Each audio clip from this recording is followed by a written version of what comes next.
நமக்கு தெரிஞ்சதெல்லாம் சரக்கு வாங்கணும்னா எப்பவுமே ஐடி ப்ரூஃப் கேட்பாங்க. ஆனா யூகேல இந்த விஷயம் ஒன்று வாங்கணும்னா ஐடி ப்ரூஃப் கேட்பாங்க. அது என்னன்னு காமிக்கிறேன். நைஃப். ஸோ நைஃப் வாங்கினோன்னா வந்து இங்கே ஐடி ப்ரூஃப் கேட்பாங்க. ஆன்லைன்லேயும் விற்க மாட்டாங்க. ஆன்லைனில் அப்படி விற்றாலும் வந்து ஐடி ப்ரூஃப் அண்ட் டெலிவரி பண்ண மாட்டோம், அந்த மாதிரிலாம் நிறையா இருக்கும். ஸோ நைஃப் வாங்கினோன்னா எப்பவுமே ஐடி ப்ரூஃபோட தான் போகணும். இங்கே நார்மல் அல்டி போனாலும் வந்து நைஃப்லாம் இல்லைன்னு தான் போயிட்டு வந்து நைஃப் இல்லைன்ட்டாங்க.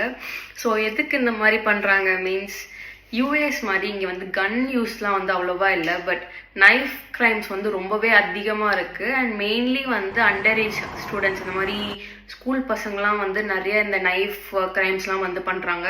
அதனால தான் வந்து இங்கே நிறைய இந்த மாதிரி ரூல்ஸ் இருக்குது. நம்ம நார்மலாக ஆர்ட் அண்ட் கிராஃப்ட் பண்ணுறதுக்கு அந்த மாதிரி ஒரு நைஃப் மாதிரி வச்சுருப்போம்ல, குட்டி நைஃப், அது கூட இங்கெல்லாம் வந்து ஆன்லைனில் டெலிவர் பண்ண மாட்டாங்க. ஸோ இந்த மாதிரி நம்ம நேரில் தான் போயிட்டு வாங்கணும். நேரில் போயிட்டு வாங்கினாலும் இந்த மாதிரி நம்ம வந்து ஐடி ப்ரூஃப் கொடுத்து தான் வந்து வாங்கணும். மற்ற பிளேஸில் எப்படின்னு தெரியல, பட் நான் இருக்கிற இடத்துல இப்படி தான். ஸோ இது வந்து நீங்கள் தெரிஞ்சு வச்சுக்கோங்க.